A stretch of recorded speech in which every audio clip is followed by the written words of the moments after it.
네, 안녕하세요. 네, 저는 이제 합숙개혁법원에서 이 자료해석 과목을 담당하고 있는 김용훈이라고 합니다. 네, 반갑습니다. 다들 처음 보시죠, 이 중에서 이제 공부 처음 시작하려고 마음 먹는 분들도 있고, 이제 시작해서 올해 시험 보신 분들도 아마 있을 것 같아요. 혹시 시험 접수하신 분 있나요, 올해? 아, 네, 생각보다 많으신데, 아마 지금쯤이면 이제 2차, 이제 행시니까 2차 과목하고 이제 병행하신 분들도 있을 것이고, 이제 1차만 하신 분들도 있을 텐데, 사실 저도 예전에 여러분들과 같은 수험생이었어요. 네, 저도 공부를 해봤고, 지금 이제 항상, 이제 한창 이제 피세철이라 PSAT 공부를 하실 텐데, 일단 이론적인 내용보다는 여러분들이 이제 처음 하시는 입장이니까 이 공부를 앞으로 어떻게 할 것이고 어떻게 하면 좀 더 효율적으로 수험 기간을 줄이면서 공부를 진행할 수 있을지에 대해서 좀 말씀을 드려볼게요. 네, 일단 제가 담당하고 있는 과목은 말 그대로 이제 자료 해석인데 혹시 문제 풀어보신 분 있나요? 없어요?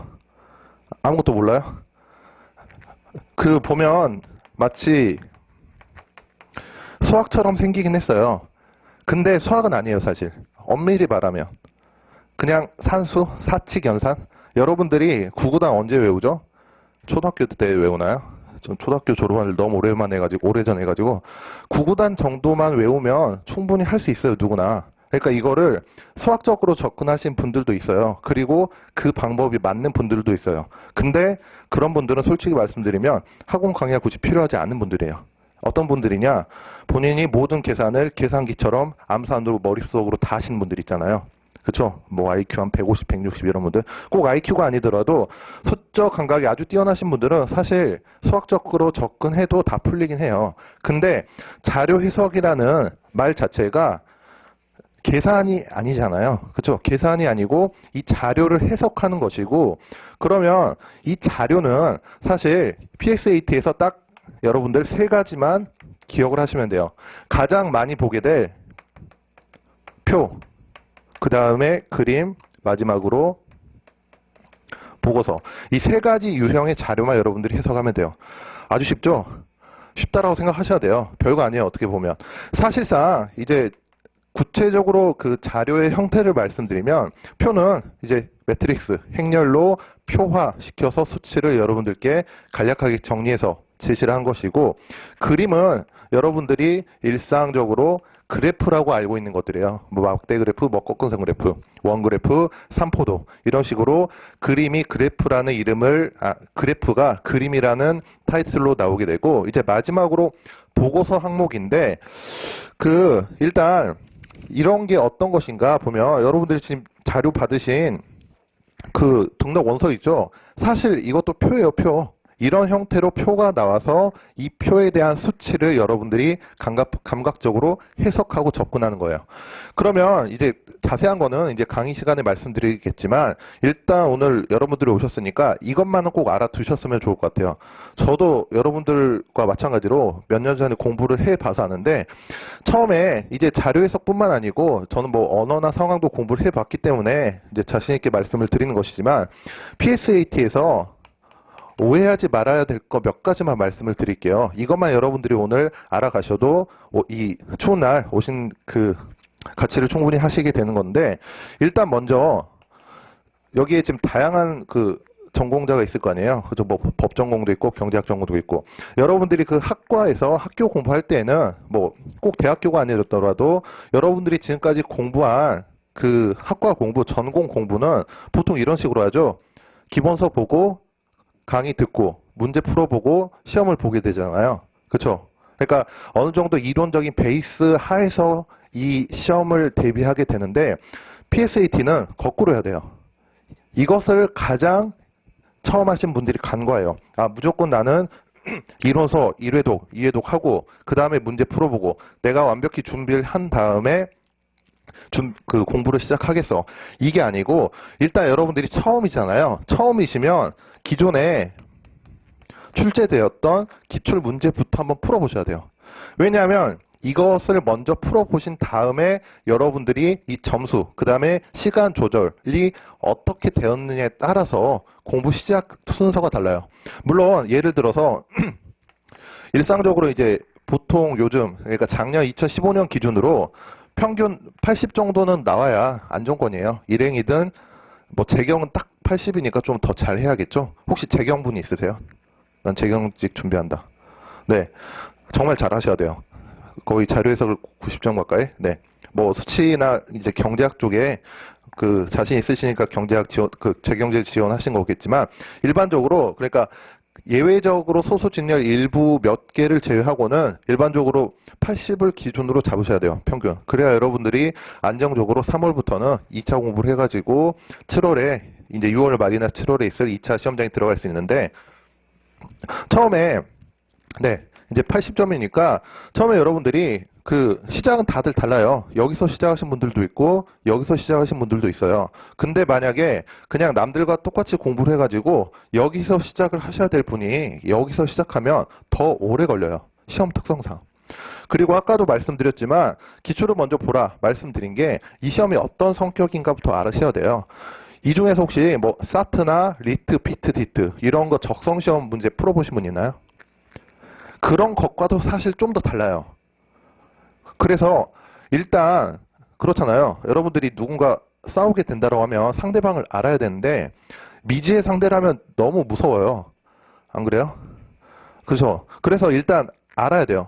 어떤 시험인지 성격도 알아야 되고 문제를 풀어보면서 난이도도 어느 정도고 내가 어떻게 공부를 해야 되고 어떤 부분에서 내가 좀 어려워하고 그걸 미리 파악하고 시작을 해야 돼요. 아까 말씀드렸던 일반적인 전공 공부와는 달리 왜 이렇게 되느냐. 여러분들 그 전공 공부는 공부를 한 다음에 암기를 하잖아요. 어느 정도 암기를 다 하잖아요. 이해만으로 된 시험 없어요. 그렇죠? 암기를 한 다음에 그 암기된 내용을 토대로 시험을 보게 되는데 PSAT는 그게 아니에요. 여러분들이 공부를 했던 부분에서 출제가 되는 게 아니에요. 다 처음 보는 자료들, 처음 보는 표, 처음 보는 그래프 이런 데서 문제가 나오기 때문에 여러분들이 가장 중요한 것은 얼마나 문제를 열심히 풀고 공부하고 암기하고가 아니고 처음 보는 문제, 생소한 문제에 대한 적응력, 접근 방법, 순발력 이런 게 좀 더 필요하다라고 생각이 들어요. 네. 따라서 이제 자세한 거는 이제 강의 시간에 다시 말씀드리겠지만 일단 그 여러분들 모두 각각 다 달라요. 여기 계신 분들 시작점이 다르기 때문에 일단 기출문제 풀어보시고 시작하시는 게 좋고 조금 더 구체적으로 말씀드린다고 하면 나는 고등학교 때도 수포자였어. 난 정말 숫자에 약해. 라고 생각하시는 분들은 민간 경력 시험이라고 따로 있어요. 얘네들은 아니에요. 다 나이 많으신 분들이니까. 이분들은 문제도 문항수도 원래 PSAT는 문항당 40문제인데 이 민간 경력은 25문제거든요. 입문자 과정에서 이걸 꼭 제가 풀어보라고 말씀드려요. 그리고 나는 그 정도는 아니고 뭐 자료해석 뭐 할 수 있다라고 하시는 분들은 2013년도 외교원 기출문제가 있어요. 이것부터 풀어보세요. 일단 이것저것 생각하지 마시고 일단 풀어보고 결정하시는 게 좋아요. 이게 여러분들 첫 스타트에서 그 판가름이 되는 것이고 민간 경력은 2011년부터 2015년까지 있으니까 그냥 슬슬 풀어보세요. 이 정도 난이도로는 그 행시에서 죽어도 나오지 않아요. 물론 몇 문제 나오긴 하겠지만 주로 문제 난이도 자체가 다르니까 이 문제들은 어디서 구하실 수 있느냐. 인사혁신처 고시과 홈페이지가 있어요. 고시.kr 여기 들어가시면 기존에 그 출제되었던 기출문제 모두 다 다운받아서 볼 수 있으니까 풀어보시고 주의사항으로 하나 말씀드릴 것은 출력을 해서 풀어보실 때 꼭 실제 시험지 사이즈로 풀어보세요. 여러분들이 그냥 편하다고 나중에 그냥 A4로 보신 분들이 있는데 느낌 자체가 달라요. 여러분들이 어차피 시험장에 들어가서 이 시험을 적응해야 되기 때문에 실전과 똑같은 양식으로 접근하실 필요가 있어요. 이게 사소하지만 굉장히 중요해요. 나중에 이거로만 연습하신 분들은 이렇게 문제가 나오면 벙 쪄요. 너무 안 보여요. 왜냐하면 그만큼 확대돼서 나오는 거잖아요. 이것도 좀 중요한 측면이 있으니까 꼭 비포 사이즈로 그 출력해서 보시면 좋을 것 같고 네. 지금까지 제가 말씀드렸던 게 일단 여러분들이 시작 시점에 있으니까 기출문제를 하나 풀어보고 감을 잡고 시작하라. 이거 하신 다음에 뭐 강의를 듣든 나는 기출문제만 풀어봐도 되겠어 이렇게 하시든 아니면 그냥 특강 정도 내가 부족한 부분만 보충해야지 이렇게 좀 주체적으로 공부를 하시면 좋을 것 같아요. 그 다음 두 번째로는 이게 적성시험이잖아요. 적성시험. 이런 오해가 있어요. 이거는 공부를 해도 공부를 하나만 와야 공부해도 안 오르고 안 해도 떨어지진 않아 라는 생각을 가지신 분들이 간혹 있어요. 근데 사실 저는 수험생활부터 지금 강의하기까지 지금까지 제가 한 8년 정도 이 공부를 했거든요. 근데 이거는 사실 정확히 맞는 말은 아니에요. 그러니까 사실 그 적성시험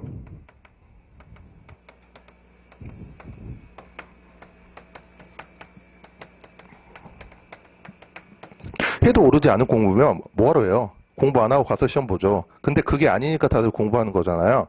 해도 오르지 않는다라고 생각하시는 분들은 사실 둘 중에 하나예요.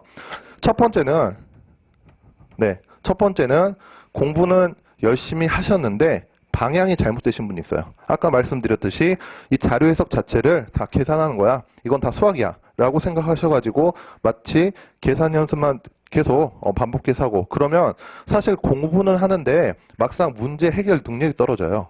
저거에만 치중하다 보면 물론 계산 능력도 필요하긴 해요. 필요한데 저게 전부는 아니라는 점만 좀 알아두시면 좋을 것 같고 그 다음에 두 번째로는 공부를 그만큼 안 하신 분들이에요. 그러니까 일단은 공부를 충분히 하되 올바른 방향으로 하셔야 돼요.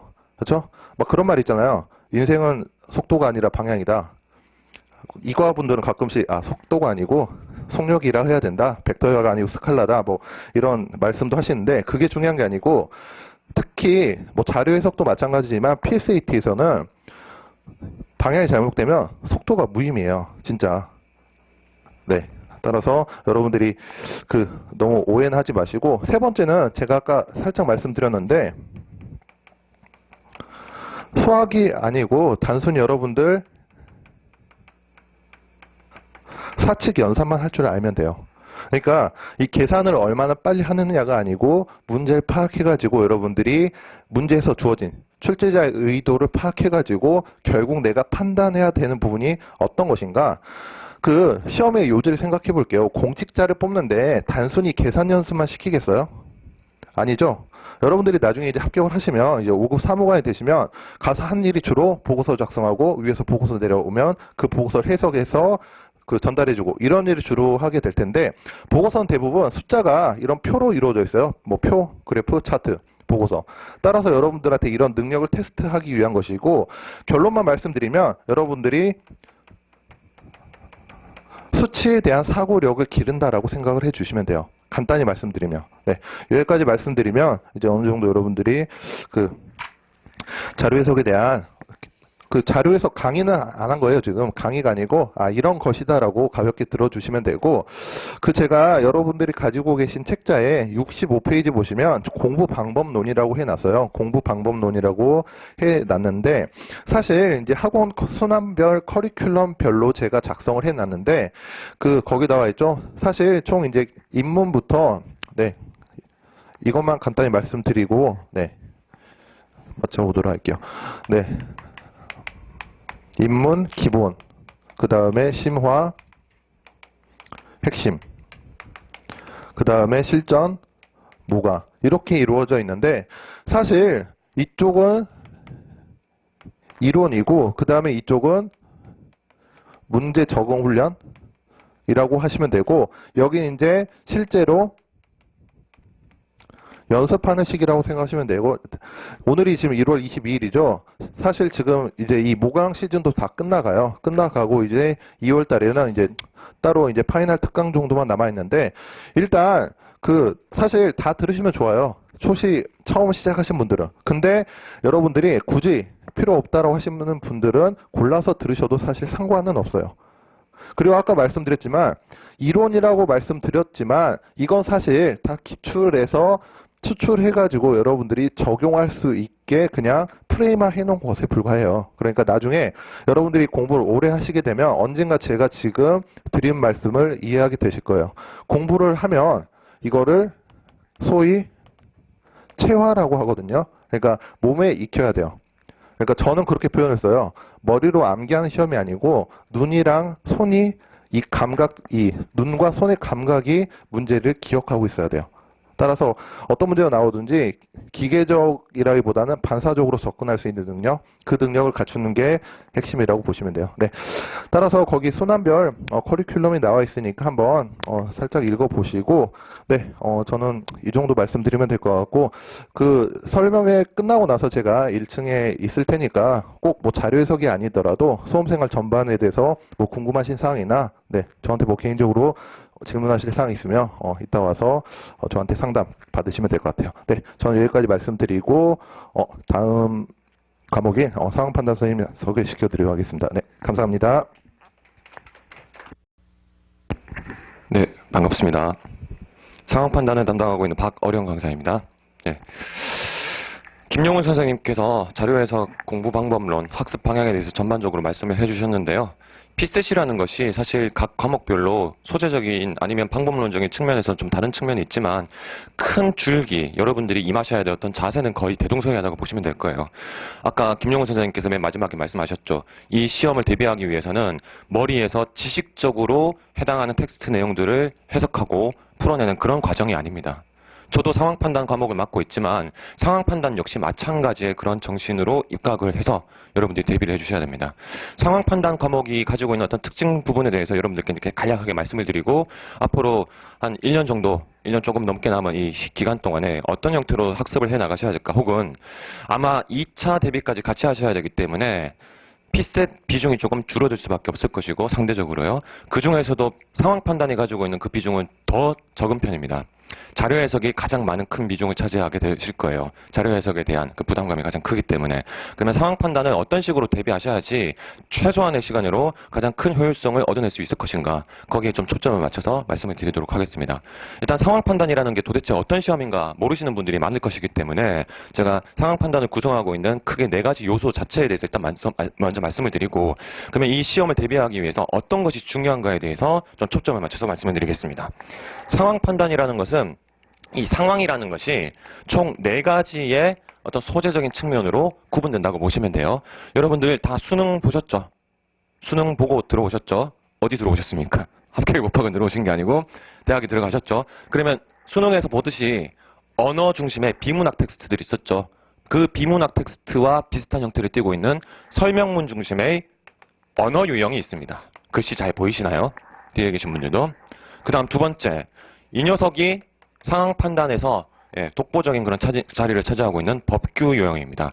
법조문을 제시를 해주고 그 법조문에 나와 있었던 조건, 결과 관계, 요건, 효과 관계를 여러분들이 해독을 하셔가지고 이런 상황이 주어졌을 때 어떤 행정 조치를 취하는 것이 맞는가, 틀린가 이와 같은 판단을 하게끔 만드는 것이 이 법규 유형이라고 보시면 됩니다. 언어 유형은 그냥 일반적인 설명문, 법규 유형은 법조문으로 제시문, 텍스트가 구성되어 있고 그 안에서 일정한 행정 주체가 과연 이런 A라는 작용을 하는 게 맞는가, B라는 작용을 하는 게 맞는가 이런 것들을 갈라치기 위해서 물어보는 스타일이라고 생각하시면 됩니다.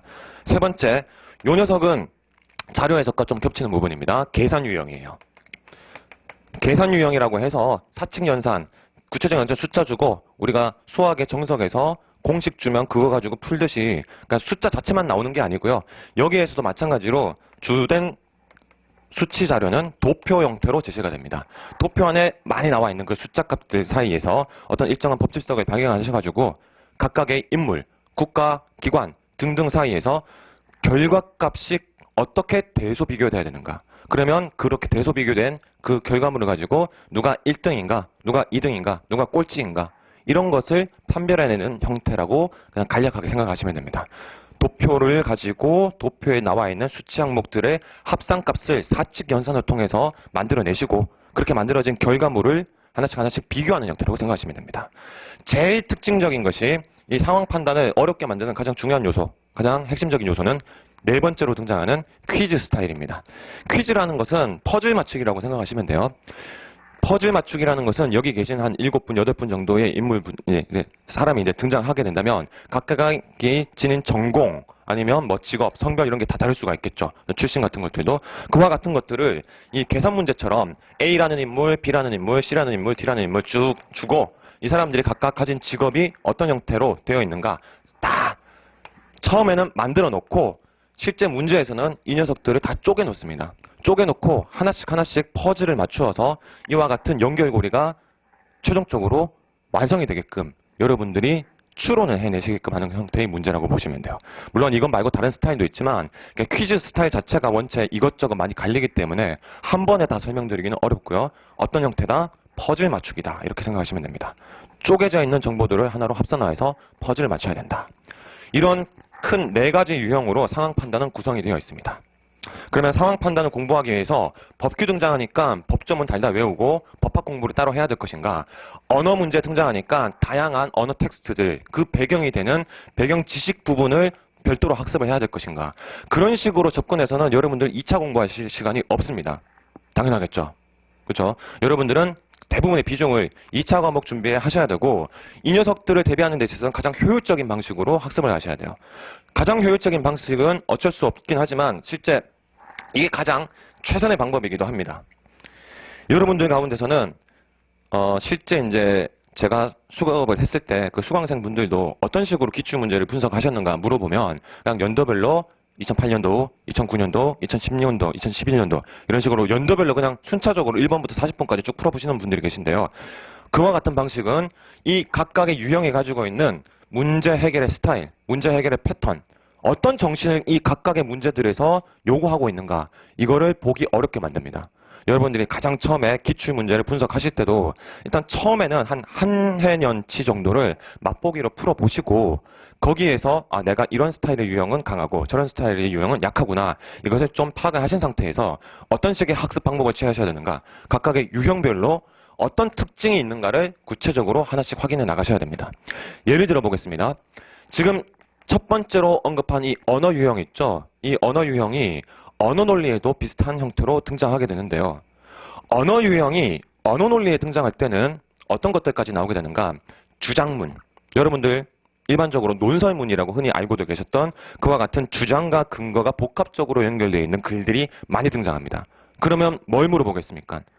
이 글의 논지는, 이 글의 글쓴이에 대한 비판으로 적절한 것은, 이런 거 물어보겠죠. 하지만 상황 판단에 등장하는 이 첫 번째 텍스트, 언어 유형은 다 그냥 일반적인 설명문이기 때문에 논지 찾아라, 핵심 주제 찾아라, 이런 글은, 이런 질문은 던져지지 않습니다. 그러면 뭘 질문하겠습니까? 각각의 문단에 나와 있었던 그냥 단순한 정보들을 하나씩 하나씩 비교해내면 되는 겁니다. 비교해내실 때도 1문단, 2문단, 3문단을 종합적으로 독해야 되는 것이 아니라 1문단에 있었던 정보 가지고 선택지 2개 구성되고, 2문단에 있었던 정보 가지고 선택지 2개 구성되고, 3문단에서 선택지 하나 구성되고, 이런 방식이기 때문에 여러분들의 이 언어 파트를 읽어내실 때의 독해 감각 혹은 방법론은 정보를 끊어서 분절해서 읽고 각각의 문단에서 어떤 것들이 실제 질문으로 던져지는가, 이런 것들을 만드시는 게 핵심입니다. 여기 등장하는 제시문의 어떤 내용, 소재적인 측면에 상당히 다양할 수 있습니다. 여러분들이 지금까지 보지 못하셨던 언어 영역의, 수능 언어 영역의 비문학 텍스트도 마찬가지였죠. 우리가 일상적으로 접하기 힘들었었던 그런 다양한 소재 영역이 아울러지게 되죠. 하지만 그 문제 풀 때 어땠습니까? 배경 지식 없어도 풀 수가 있었죠. 왜 그렇죠? 결국 물어보는 양상은 여기서도 마찬가지인데요. 정보가 하나가 그냥 정의적으로 사과는 어떤 것이다, 이런 식으로만 설명되어 있으면 지문을 잘 안 던지고요. 사과는 이런데 그거랑은 다르게 배는 저렇다. 그러면 이 양자 간의 비교 구도, 서로 대비가 되고 있는 지점이 있으면 이런 것들을 이 상황 판단의 첫 번째 언어 유형에서는 물어보게 된다는 겁니다. 제가 말씀드리려는 건 이겁니다. 각각의 소재를 여러분들이 하나씩 하나씩 개별적으로 정복해 나가고 정복해 나가고 정복해 나가고 하는 방식으로는 이 상황 판단 자체의 전반적인 어떤 뼈대가 되는 부분을 놓칠 수가 있습니다. 항상 공부는, 특히 이 피셋 시험의 공부는 소재가 아니라 그 안에 존재하고 있는 틀을 잡으셔야 돼요. 틀. 그 틀의 가장 대표적인 것이 제가 방금 말씀드렸던 이 틀입니다. 언어 텍스트 유형 같은 경우에는 비교 형태의 정보 구성이 되어 있을 때 거기에서 90% 가까운 질문을 던진다. 선택지가 그와 같은 내용들로 구성된다는 겁니다. 아시겠죠? 법규도 마찬가지입니다. 법조문을 여러분들이 학습에 별도로 하실 필요가 없는 게, 법규 유형도 기출문제 몇 번 풀어보시면 법조문 스타일 자체는 계속 반복되기 때문에 별다를 게 없습니다.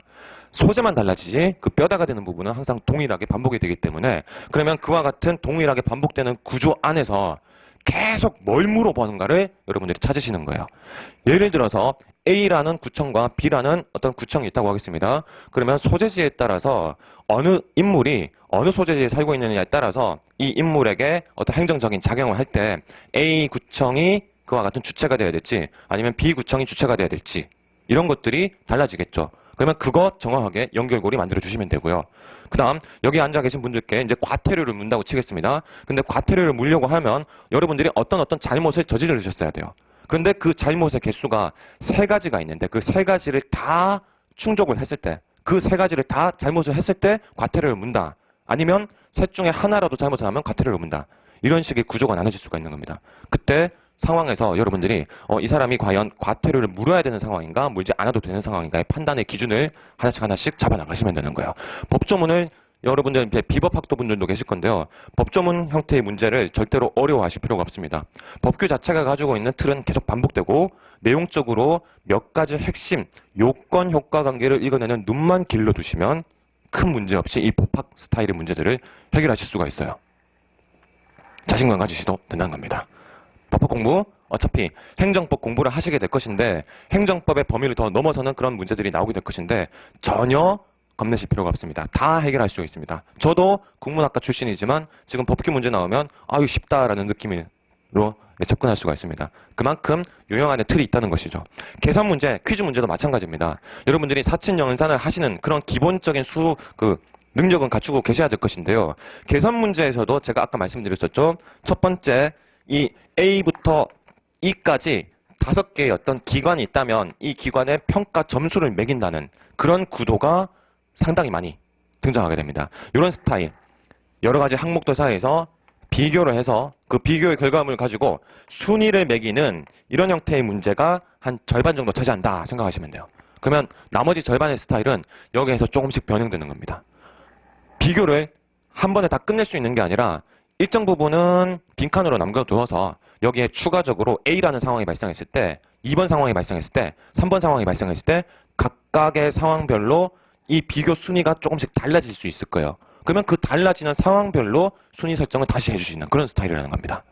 이것은 여러분들께 확실하게 지금 도표나 이런 것을 보여드리면서 말씀드리기가 어렵기 때문에 제일 많이 등장하게 되는 그 가장 기본적인 골격을 가진 스타일에 대해서만 말씀해 드렸습니다.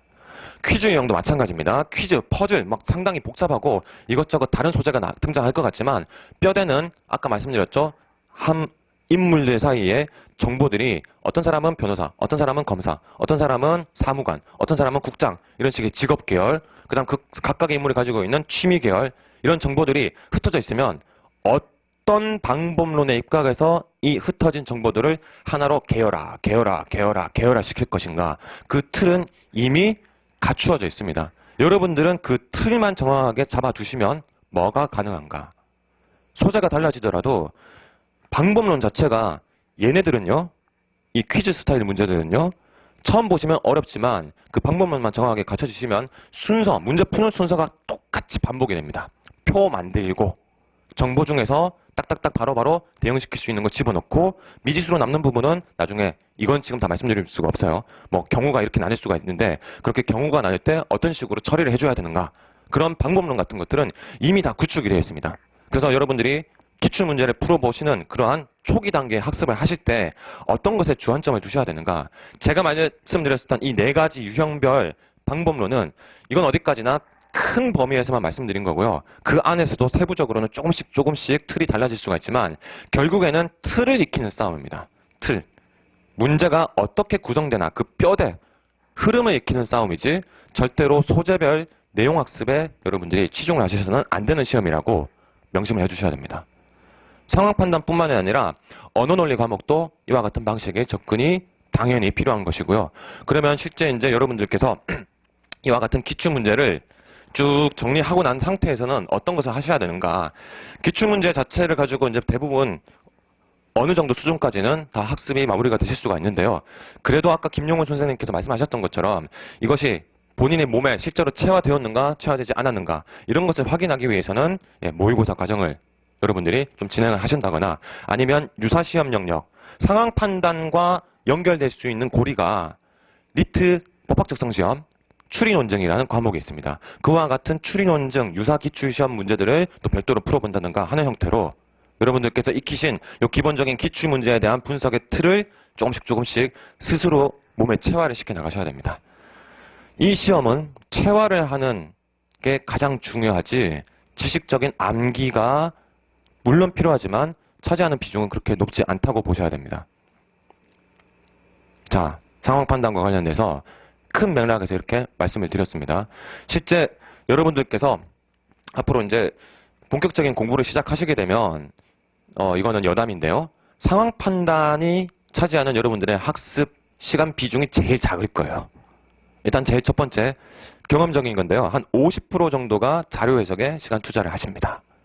그 다음 한 30% 정도를 언어 논리에 시간 투자를 하시고 20% 적을 경우에는 10% 정도를 상황 판단에 시간 투자를 하십니다. 근데 저는 그 시간 투자하는 비중이 결코 뭐 잘못됐다는 생각 안 합니다. 왜 그런가? 제가 말씀드렸던 이 틀, 이런 정신에 입각해서 각각의 문제들이 나오는 거구나 라는 것만 정확하게 분석, 캐치를 하시면 실제로 10%, 20%의 그런 시간 비중만으로도 상황 판단을 통해서 여러분들이 확보하실 점수대를 충분히 확보하실 수가 있어요. 자료 해석은 이게 비약적으로 이렇게 올라가기가 어려워요. 근데 제가 봤을 때 이 상황 판단이라는 것은 뭐 계산 문제도 등장하긴 하지만 상황 판단만의 어떤 그런 고유한 영역으로서 법규, 퀴즈 이 스타일이 좀 어려운 부분이 있긴 하지만 근데 얘네들은 제가 아까 말씀드렸듯이 처음에 틀만 정확하게 잡으시면 상대적으로 계속 그 틀을 반복해서 적용만 하시면 되기 때문에 초반에 틀 잡는 게 문제입니다. 틀 잡는 거. 틀만 정확하게 잡아두시면 시간 비중이 좀 줄어든다고 하더라도 충분히 여러분들께서 목표로 하시는 합격권 점수를 맞으시는 것이 가능합니다. 좀 수상스러울 수밖에 없을 겁니다. 지금 제가 짧은 시간 동안에 상황 판단에 보다 더 전반적인 아니면 각각의 영역별로 더 구체적인 그런 학습의 스타일이나 공부 방법론에 대해서 다 말씀드릴 수는 없기 때문에요. 하지만 여기서 제가 여러분들께 상황 판단 이렇게 어렵습니다. 그러니까 여러분들이 더 열심히 노력하셔야 됩니다. 이러면 안 되잖아요. 제가 알고 있는 상황 판단 그리고 다른 분들께 이렇게 공부하시는 것이 좋습니다라고 말씀드린 이후에 그분들이 보이신 변화의 어떤 양상으로 봤을 때는 상황 판단은 제가 말씀드린 이 틀 내에서 조금만 더 노력하시면 충분히 정복이 가능한 그런 과목이라고 보시면 돼요. 자, 여기까지 제가 말씀드릴 수 있는 상황 판단에 임해야 되는 그런 자세 그리고 여러분들이 오늘 놓치지 말고 집에 가셔서도 제가 말씀드렸던 4가지 틀, 언어, 법규, 계산, 퀴즈 이것들이 틀 중심으로 커다란 방법론만 정확하게 익히면 각각의 유형별 분석을 바탕으로 해서 충분히 고득점을 획득할 수 있겠구나. 이런 식의 어떤 그런 긍정적인 자세를 가지시고 다시 한번 공부를 어떤 식으로 해나갈까 생각해 주시면 좋을 것 같습니다. 자, 저는 여기까지 마무리 짓도록 하겠습니다. 감사합니다.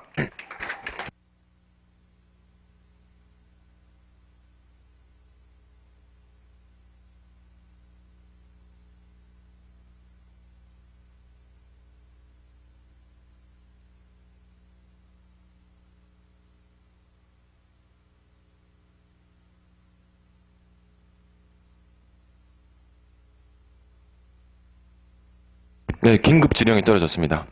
네. 질문 궁금하신 사항, 상황 판단이 아니어도 상관없습니다. 자료 해석만 물어보지 마세요. 자료 해석은 제가 솔직히 손대기가 어렵기 때문에 언어 논리, 그 다음 상황 판단 이 전반에 대해서 궁금하신 사항 있으시면 질문을 해주시면 제가 답변 드리겠습니다.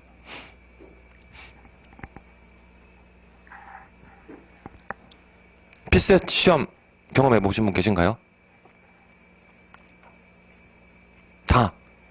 다 이번에 처음 이제 시작을 하시려는 건가요?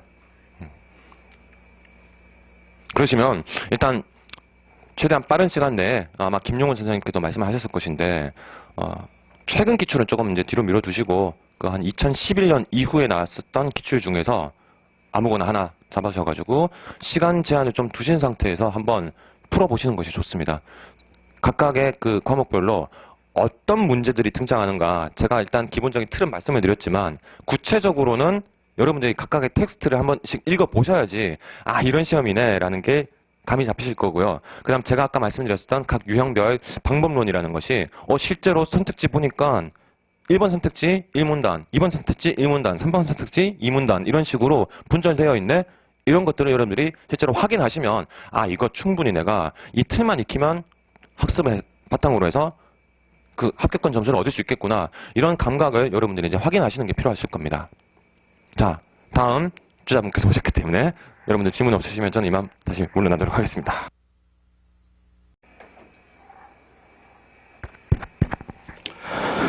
예, 안녕하세요. 반갑습니다. 저는 그 합격법학원에서 그 경제학을 담당하고 있는 그 윤지훈 강사라고 합니다.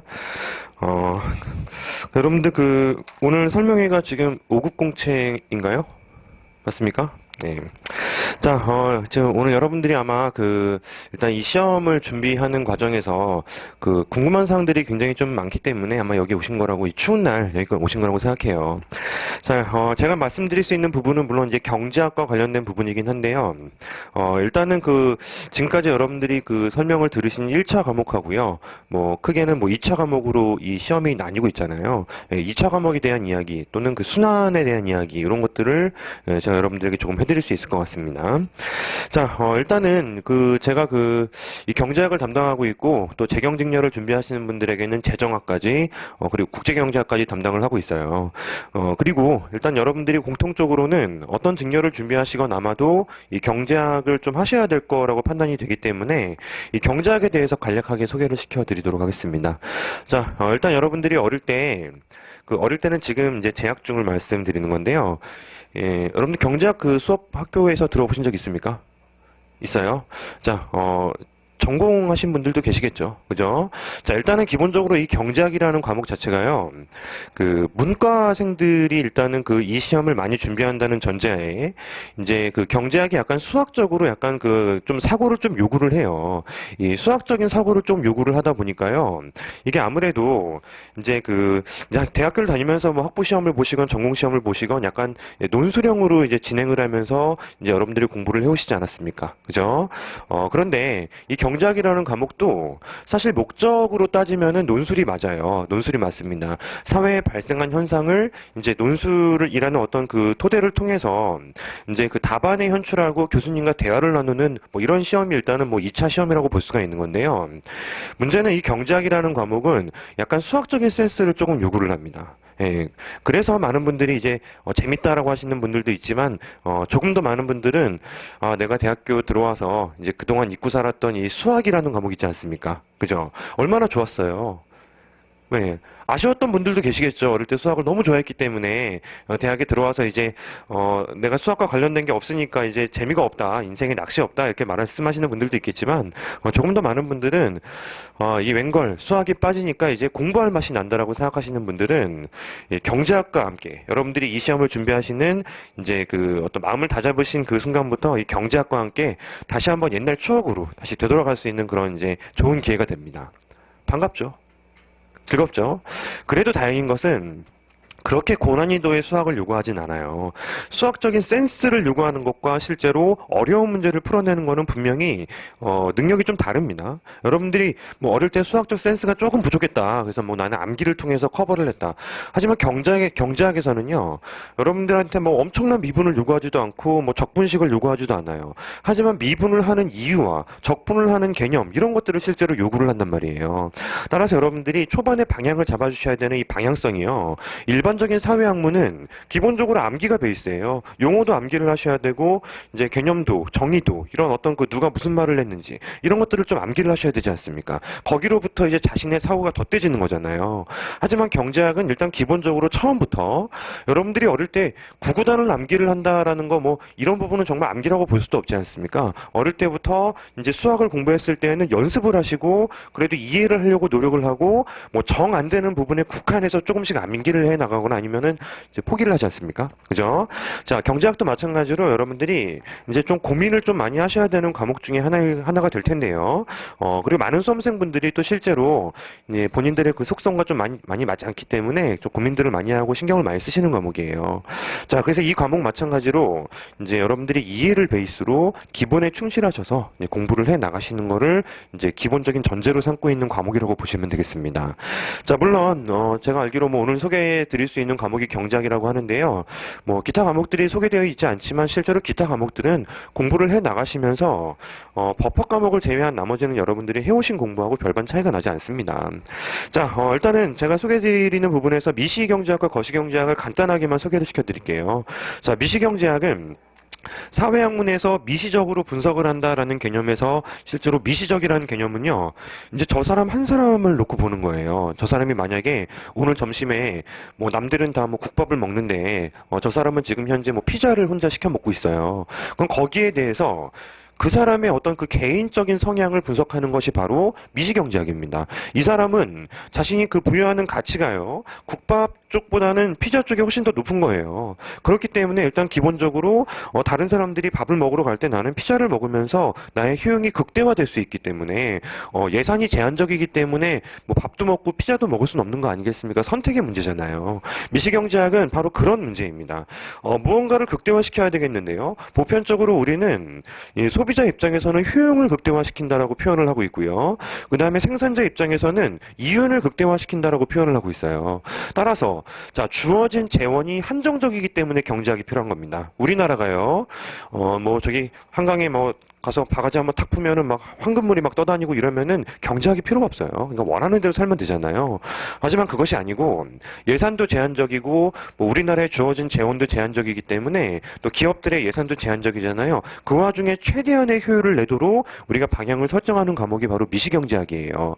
미시적인 분석은 그래서 개개별적으로 분석합니다. 어떤 개인적으로 분석을 시키고 기업적으로 분석을 시키고요. 더 나아가서는 정부의 행태에 대해서도 분석을 해요.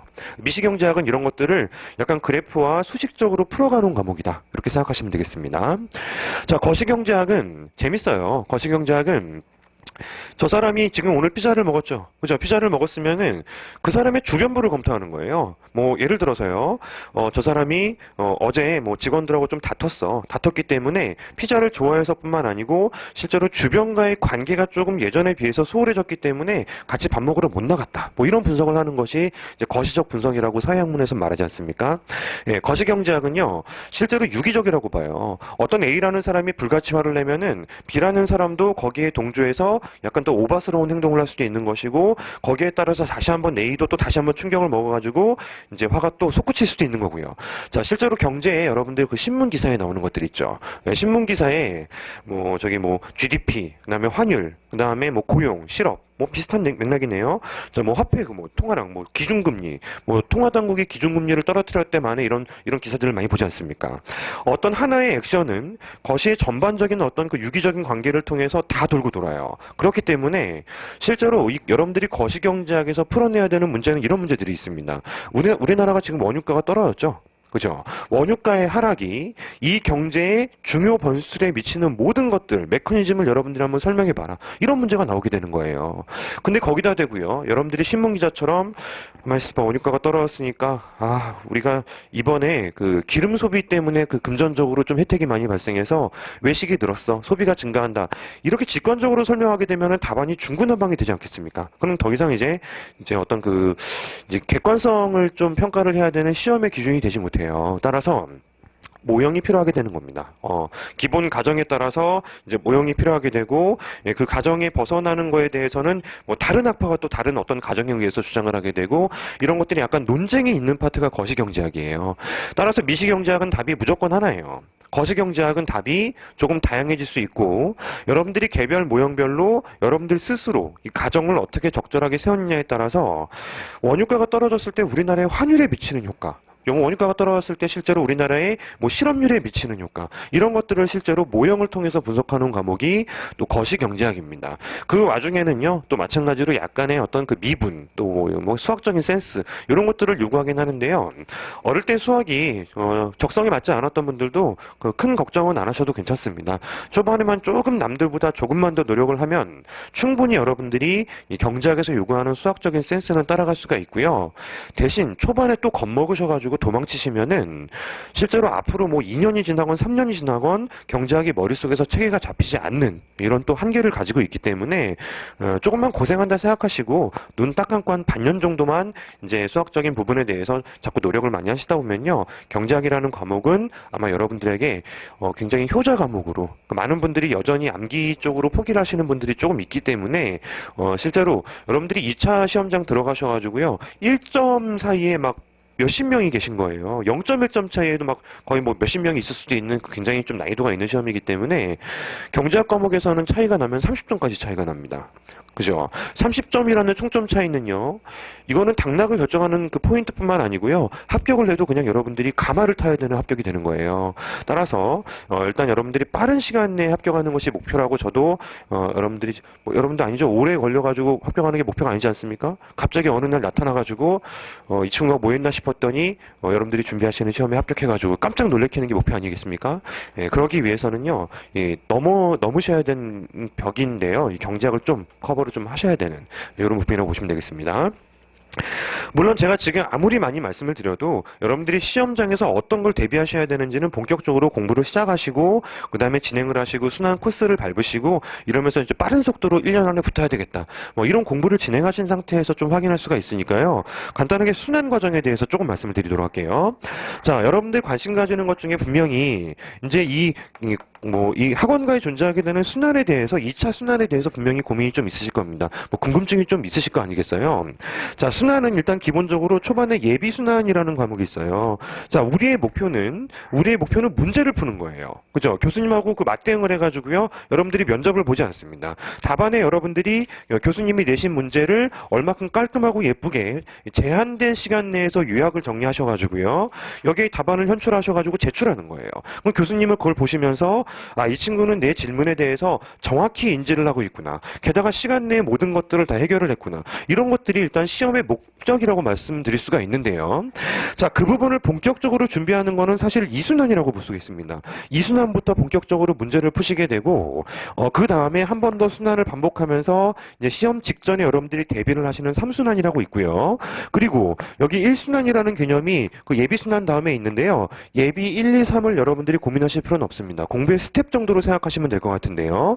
자, 예비순환이라는 단계는 기본적으로 여러분들이 경제학이라는 과목을 알아야지만 그래야지만 여러분들이 장황하게 설명할 수 있는 능력은 만들었는데 이게 그 제한된 시간 내에 빠른 속도로 요약 정리하는 게 조금 부족하다. 이런 상황 정도까지 만들어야 될 거 아니겠습니까? 따라서 예비순환은 경제학을 소개받아요. 경제학에 대한 이해를 목적으로 하는 그 단원이 바로 이 예비순환 단계라고 보시면 되겠습니다. 따라서 여러분들이 저명하신 교수님들의 그 교과서를 하나 이제 그 기본서를 찝어가지고요. 그거를 읽을 수 있는 능력을 만들게 됩니다. 여러분 기억 안 나요? 실제로 이 예비순환을 혼자서 공부하신 나는 교과서를 읽는 능력이 탁월하기 때문에 경제학 교과서 서점 가서 한번 들춰보세요. 이게 무슨 말인지 하나도 모르게 됩니다.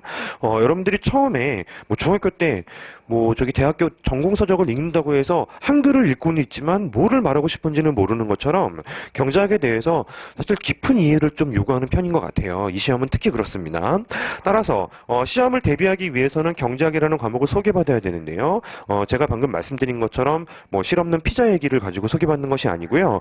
개별적인 모형들에 대해서 이해를 합니다. 모형들에 대해서 약간 직관력을 키워나가는 게 바로 이 예비순환의 목표라고 보시면 되겠고요. 자, 갑자기 공부를 한번 하고 나서요. 실전에 가가지고 어마어마한 성과를 내는 사람들을 우리가 천재라고 하는데요. 경험상 거의 없는 것 같아요. 일단 여러분들도 걱정하실 필요가 없는 겁니다. 그런 사람이 있다면 괜찮아요. 그 사람은 이제 정원에서 빼는 거고 이제 비등비등한 이제 범인들과의 경쟁이기 때문에 일단은 여러분들이 처음에 보시면서는 이 경제학이라는 과목이 생각보다 만만치가 않구나라는 생각을 하시게 될 거예요. 자, 직관력을 끌어올리는 것과 동시에 이제 목표 두 번째는요. 교과서를 1회독하는 겁니다. 여러분들 한번 그냥 한글을 읽었다고 해서 회독이라고 말하지 않아요. 앞에서부터 마지막까지 전부 다 이해를 한다는 전제하에 조금씩 이제 하나둘씩 봐가는 과정이잖아요. 그거를 이제 거쳐서 그래도 머릿속에 완전히 암기가 되진 않지만 이 교과서를 내가 이해하면서 읽었다라는 게 예비순환의 목표라고 보시면 됩니다. 자, 교과서는 굉장히 페이지가 많아요. 글자도 많습니다. 조금이라도 더 자세히 전달하기 위해서 이제 많은 어떤 글자 수를 할애하고 있는데요. 그거를 답안에 갖다 붙이면 여러분들이 전체 문제의 20%도 못 풀어요. 그죠? 결국 우리의 과제는 이렇게 경제학을 공부했고 뭐 순환 과정을 통해서 한 번 정도 뭐 복습 정도를 하셨으면은 이제는 1순환, 요 7월 달에 진행이 되는데요. 1순환이라는 과정은 본격적으로 여러분들이 문제를 만났어요. 문제를 만났고 아 이거는 이 모형 가지고 문제를 푸는 거구나라고 판단을 합니다.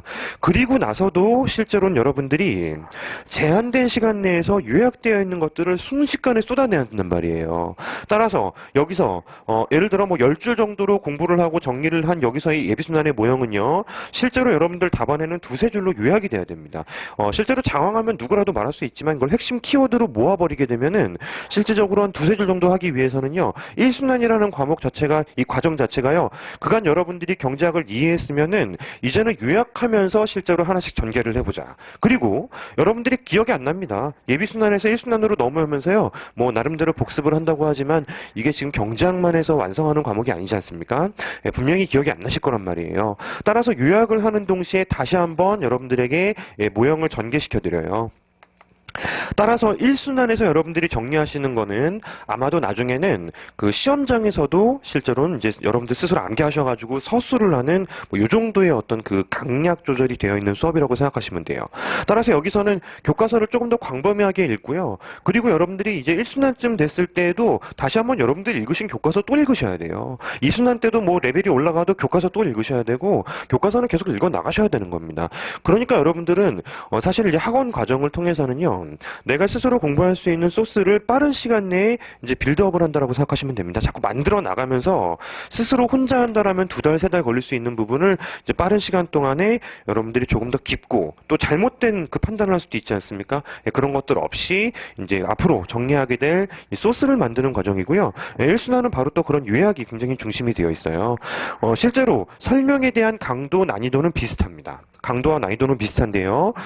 이쪽에서는 조금 더 여러분들에게 이제 이야기거리를 많이 던져야지만 이해도가 좀 커질 수 있잖아요. 그죠? 실제로 은행이 우리나라에서 하는 역할이 대단히 크죠. 여러분들 뭐 은행이 뭐 돈 장사만 한다고 생각하시지만요. 실제로 은행은 이 경제의 통화 창출 기능을 어마어마하게 하고 있어요. 이 통화 창출이라는 것은 은행이 1억이 있으면요. 1억을 빌려주면서 1억이 전부 다 이제 007 가방에 들고 빠져나가는 것이 아니거든요. 실제로는 현금으로 나가야 되는 건 기껏해야 1,000만 원?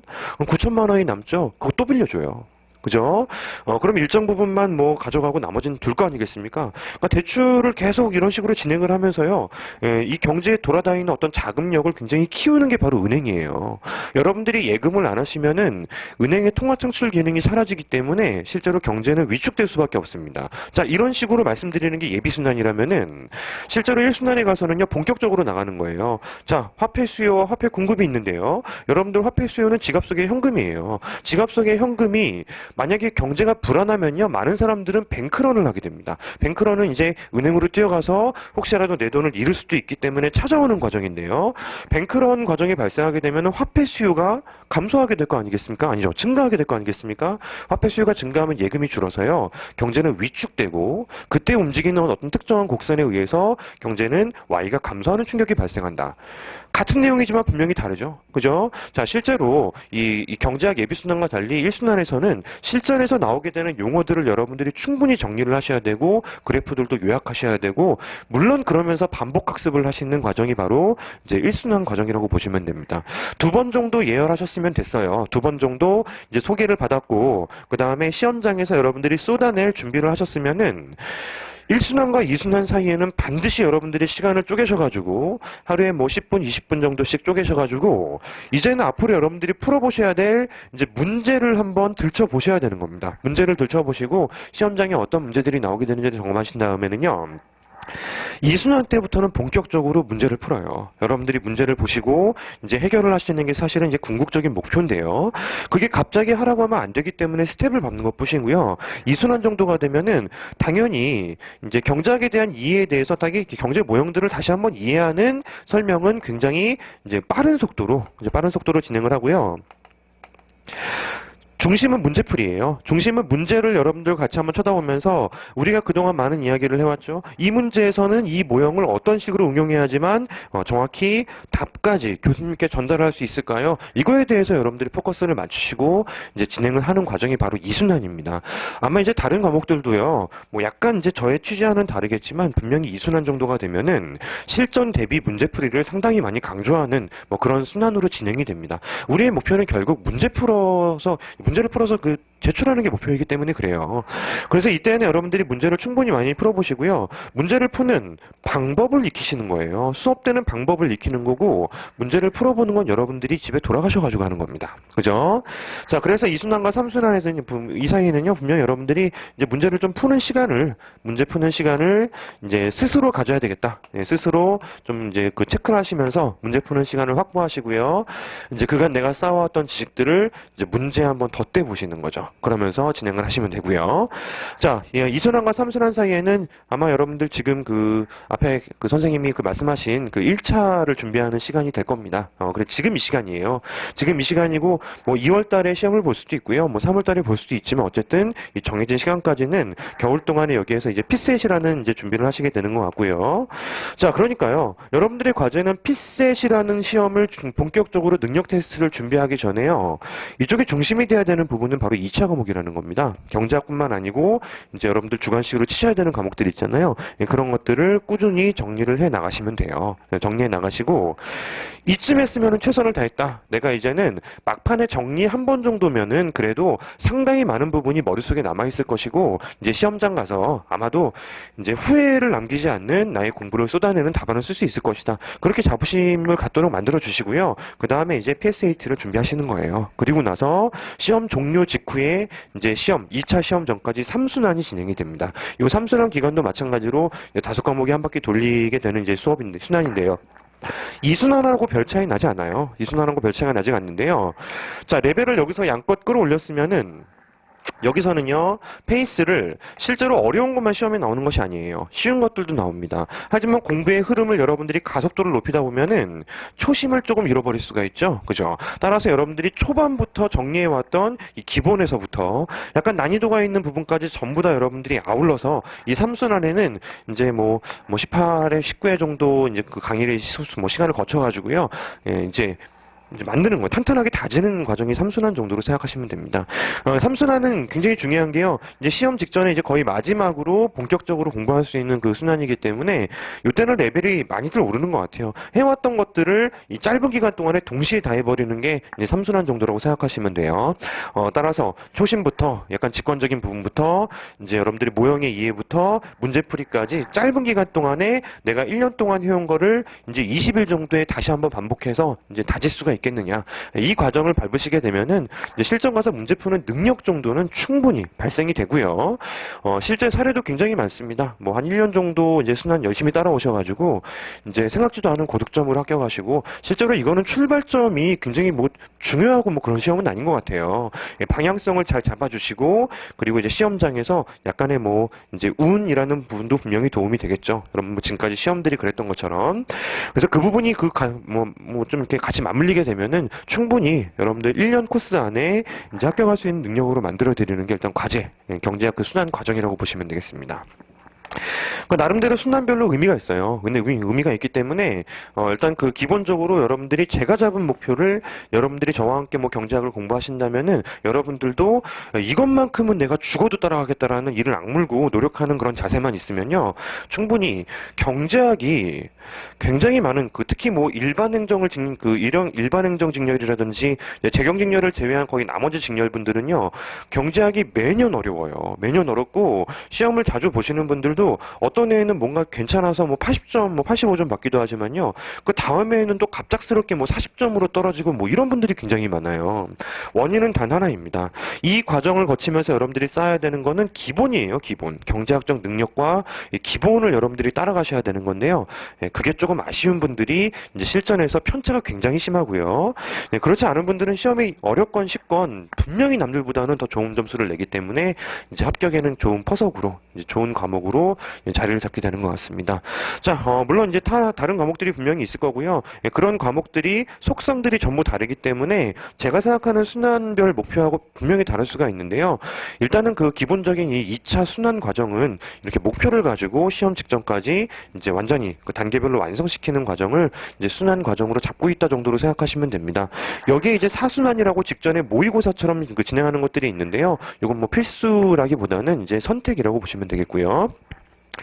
자, 그래서 일단은 그 커리큘럼이 이와 같습니다. 경제학 커리큘럼은 뭐 단순하게 뭐 미시경제학과 거시경제학을 뭐 안주 삼아서 여러분들하고 대화를 나누고 뭐 이런 내용이 아니고요.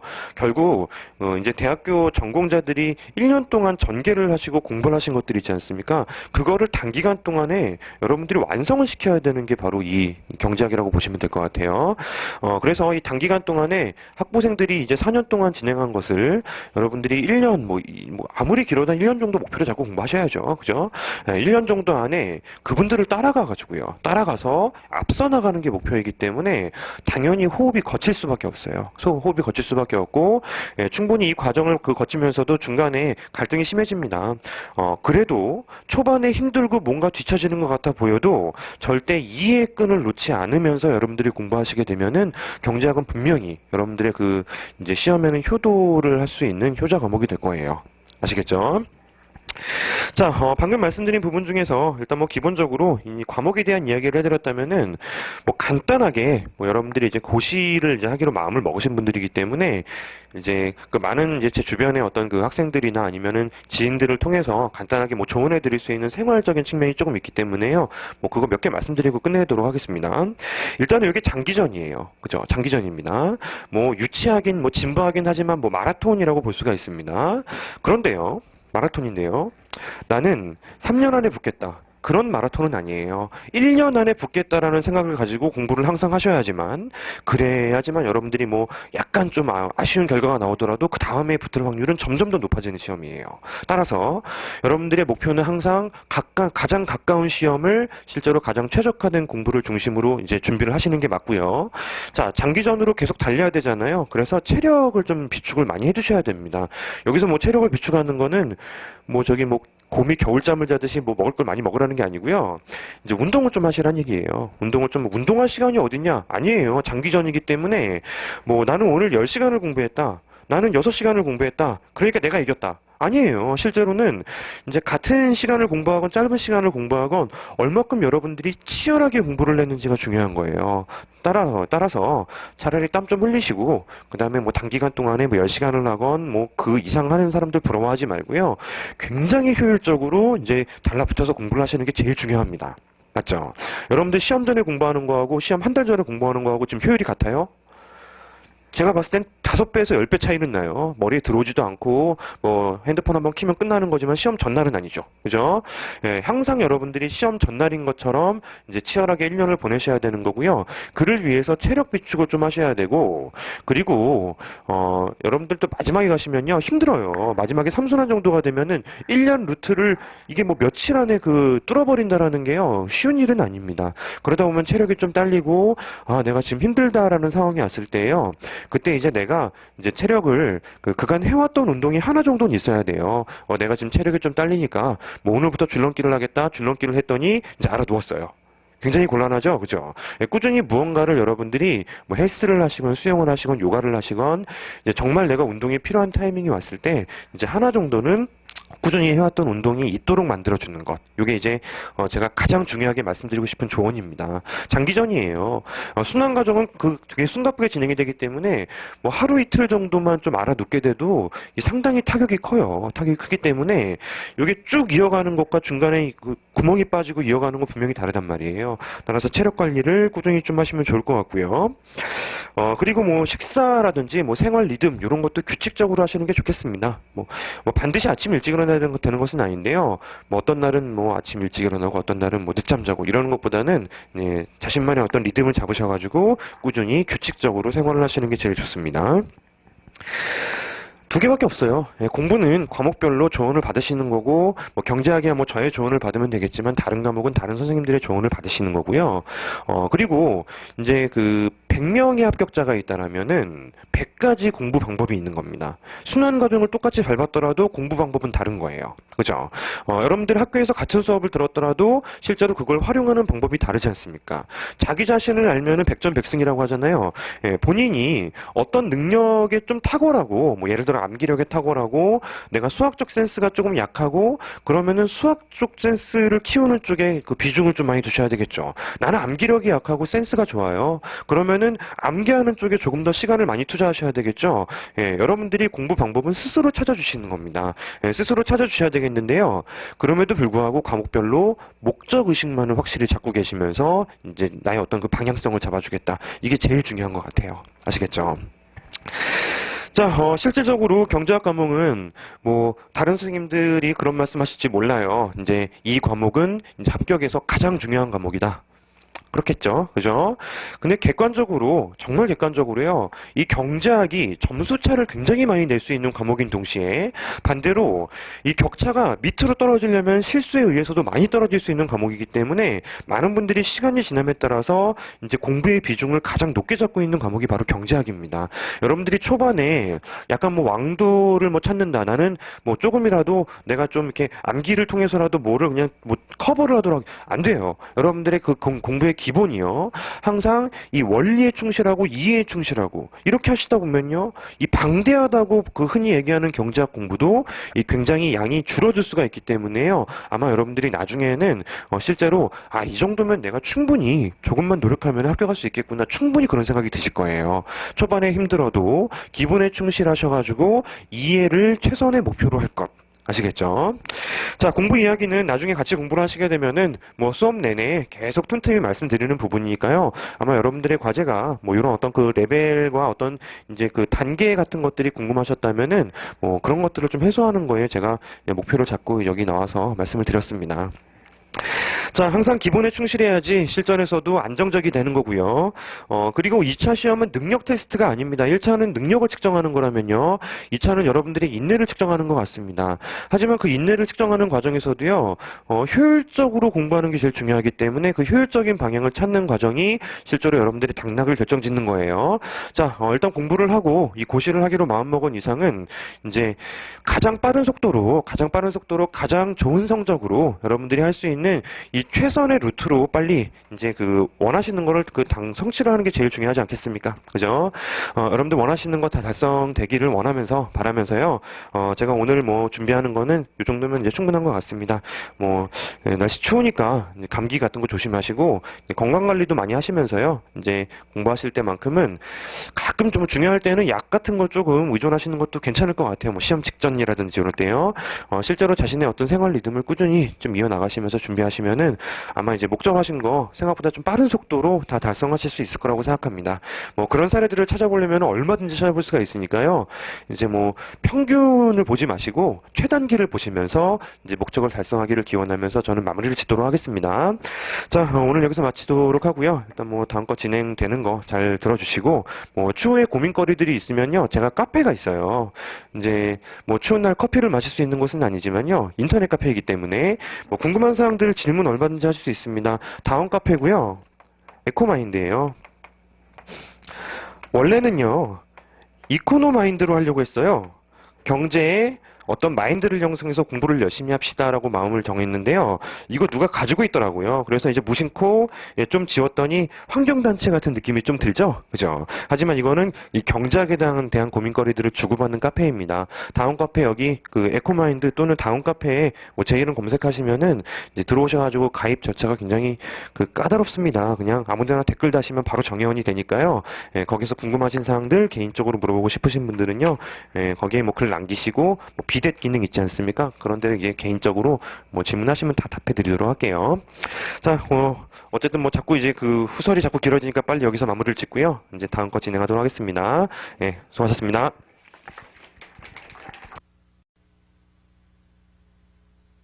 네, 안녕하십니까. 법학원의 박한영이라고 합니다.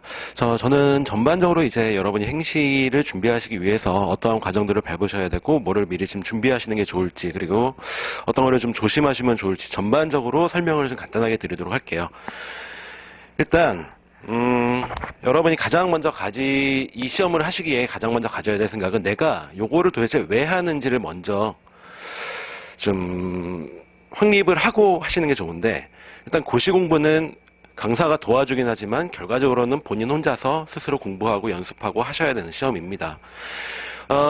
제가 뭐 대학교 특강을 나가거나 이렇게 물어보는 경우가 많은데, 도대체 고시를 왜 하느냐 물어보면 부모님이 시켜서 어쩔 수 없이 하는 경우도 있고, 남자친구 혹은 여자친구가 됐으면 해서 하는 사람도 있는데, 전적으로 내가 뭔가를 고시를 통해서 공무원이 되고자 하는 뚜렷한 목표를 가지신 분이 혼자 공부하는 데 있어서 흔들리지 않고 끝까지 가시는 분들이 많더라고요. 그래서 나는 고위공무원이 돼서 어떻게 앞으로 하고자 하는 게 목표다라는 거를 마음속에 갖고 고시를 뛰어드시는 게 가장 좋습니다. 그래서 왜라는 걸 항상 기억을 하시고, 그 다음에 언제까지, 이게 가장 고시할 때는 중요한데요. 내가 시험은 준비하지만 최장 언제까지 내가 이 시험을 공부를 하겠다라는 생각으로 도전을 하셔야 돼요. 한도 끝도 없습니다. 이게 왜 그러냐면은 고시할 때 3불가론이 일단 있는데,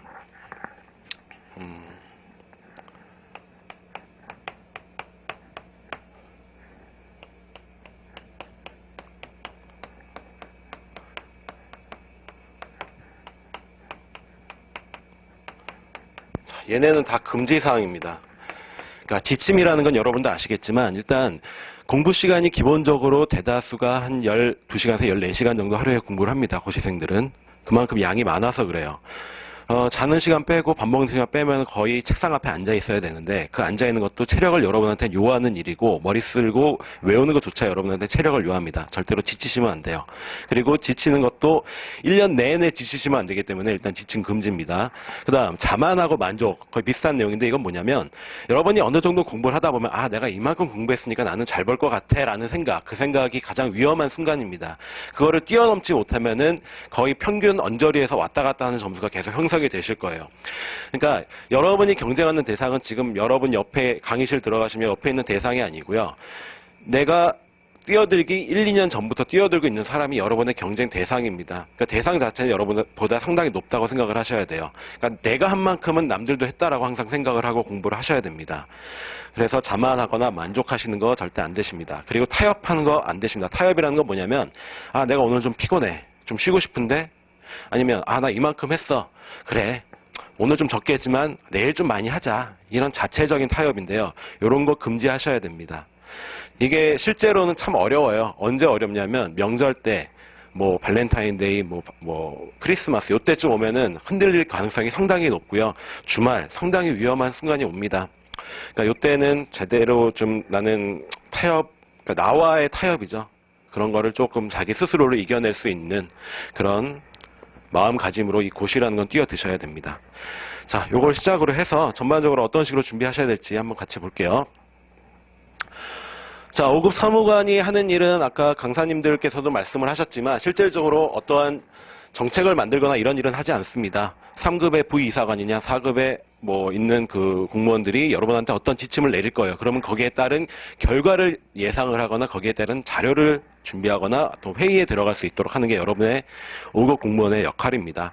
일단 5급 공무원이 그런데 5급 사무관이 되려면 뭐 지금 여러분이 하시는 행정고시도 있고 뭐 국립외교원 기타 등등 여러 가지 과정이 있지만, 일단 보통 7급에서 5급까지 가는데 지금 안 보이시겠지만 대략 한 21년이 걸려요. 그 기간을 여러분은 한 1, 2년 안에 단축시키겠다 이 생각으로 도전을 하시는 거니까 내가 쓰는 시간이 절대적으로 나쁜 시간은 아니다라고 생각을 하시면 될 것 같습니다. 자, 선발 방법은 이렇습니다. 영어 능력 검정 시험, 뭐 토익, 토플, 기타 등등 여러 가지 과정과 한국사 능력 시험, 요 두 가지를 가지고 이 성적 점수가 있어야만 1차 접수가 가능하시죠. 자, 영어 능력 검정 시험은 올해부터 바뀌었죠. 3년으로, 그러니까 작년이죠. 작년부터 이제 3년 기한으로 바뀌었고요. 인정할 수 있는 기간이. 그 대신에 YBM 같은 데 들어가시면은 성적을 검색할 수 있는 기간이 2년까지입니다. 따라서 2년 이상, 그러니까 3년에서 2년 사이에 있는 성적을 획득하신 분들은 그 국가 이제 사이버 고시센터 들어가시면은 접수하는 그 기간이 따로 있어요. 3년, 그러니까 2년에서 3년 사이에 해당하는 분들이 접수하는 기간이 따로 있기 때문에 그 기간 안에 접수를 꼭 하셔야 되고요. 그 기간이 넘어가면은 검색 자체가 좀 어려우니까 그 미리미리 챙겨서 검색을 하시면 되겠습니다. 그다음에 한국사 능력 검정 시험은 지금 이거는 그러니까 올해 얘기인데 내년부터는 접수하실 때 2013년 1월 1일이 되겠죠. 그날 이후에 보신 분들 중에서 2급 이상, 60점 이상 획득하신 분들이면 되고요. 요 점수를 획득하기 위해서는 보통 고시 공부하시는 분들은 한 달이면은 요 점수 획득하십니다. 그러니까 준비를 하시면 되고, 그 다음에 내년도 시험부터는 헌법 시험이 추가가 됩니다. 그 시험은 1차 시험, 피셋 영역에 시험 보실 때 여러분은 같이 시험을 보실 텐데, 시간은 어떻게 되냐면 여러분이 가지고 계신 책 8페이지 보시면은 10시부터 1교시 시험이 시작하면서 헌법을 먼저 보고요. 언어 논리 시험을 같이 봅니다. 그리고 한 2시간 쉬었다가 2교시 시험 보고요. 그 다음에 1시간 정도 쉬었다가 3교시 시험 봅니다. 즉 하루 종일 시험 봅니다. 이때는 체력이 무지하게 필요합니다. 집중력도 필요하고요. 지치시면 안 됩니다.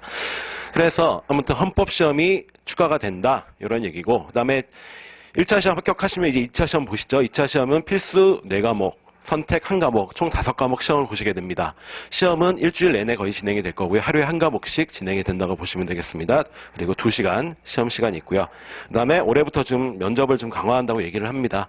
3차 면접까지 진행이 되면 여러분은 5급 고등고시에 합격을 하게 되는 겁니다. 자, 이런 방식이고, 뭐 능력 시험은 이제 여러분이 잘 아실 거니까 넘어가겠습니다.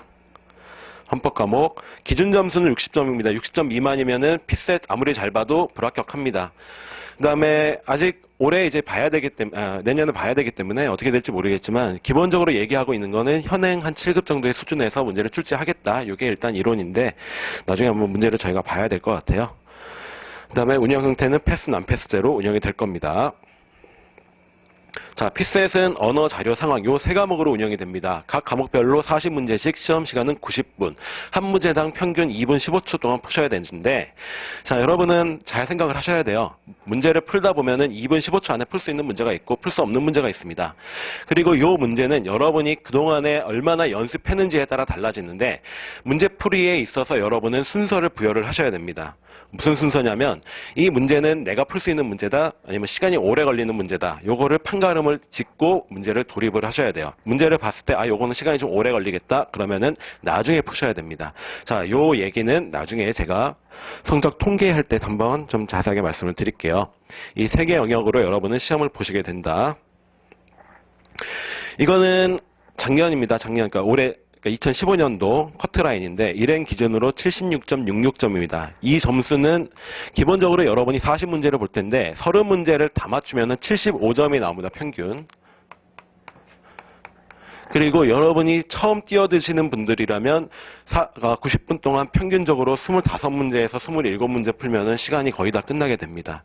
이거는 아무런 연습이 안 돼 있는 상황에서 이 정도 문제를 푸실 거고요. 어느 정도 연습이 되시면 35문제에서 37문제 정도는 시간 내에 푸시게 될 겁니다. 그리고 나머지 3문제는 어찌됐거나 시간이 부족하건 어렵건 해서 여러분이 건너뛰는 문제들 아니면 기타 등등 내가 도전을 했다가 못 푼 문제들이 한 이 정도 될 거예요. 자, 이 얘기는 여러분은 이제 수학적으로 접근을 하셔야 되는데 기본적으로 25문제 푼 사람은요. 내가 100% 다 맞췄어도 75점입니다. 그리고 운 좋아서 나머지 거 15문제 찍어갖고 기타 등등 해갖고 한 80점 넘으면 가능한 점수예요. 자, 이게 무슨 얘기냐? 여러분이 푼 거를 100%의 정확도로 내가 문제를 풀 수 있느냐? 문제 풀어보신 분들은 아시겠지만 그게 쉽지 않다라는 거 아실 겁니다. 아마 정확도 60% 나오기 쉽지 않을 거예요.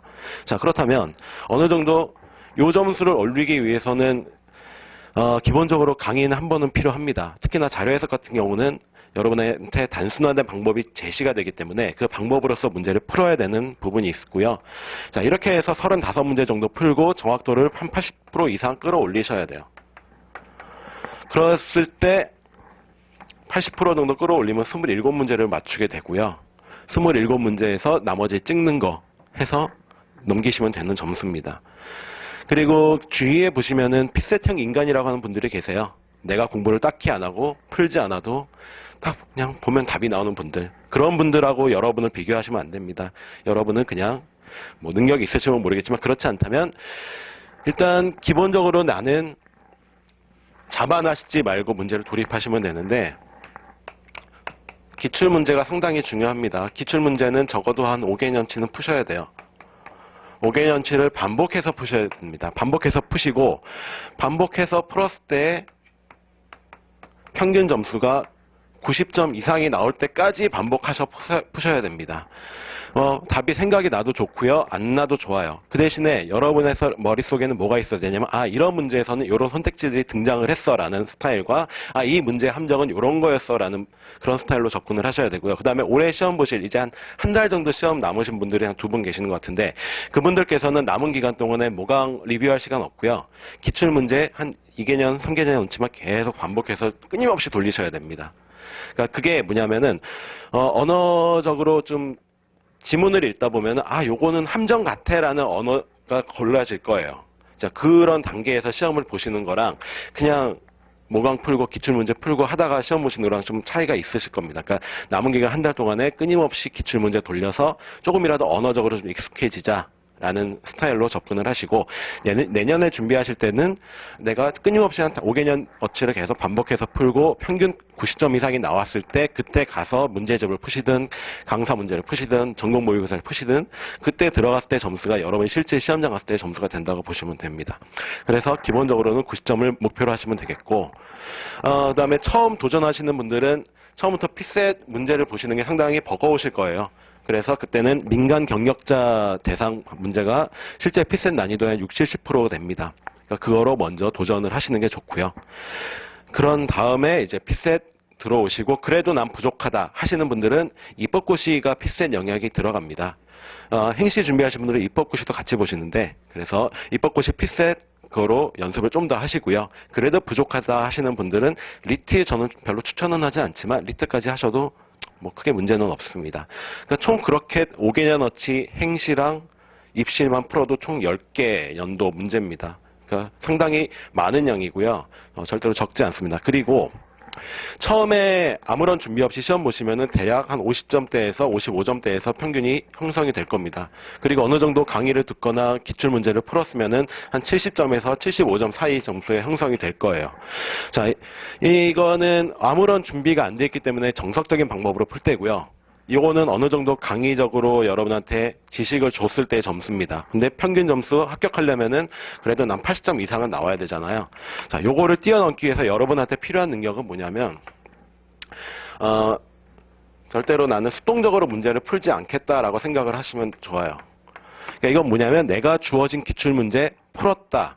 요걸로 끝나면 안 되고요. 요거를 어떠한 조건을 변형시켰을 때 얘가 어떻게 될 것이냐. 즉, 내가 스스로 능동적으로 좀 문제를 창조해내고 어떤 가정을 가했을 때 그때도 문제를 풀 수 있느냐라는 거를 검증이 되는 순간 어느 정도 조금씩 뛰어오르게 됩니다. 이게 왜냐면은 어떤 식으로든 문제가 변형이 되면은 내가 풀 수 있는 능력을 함양하는 거거든요.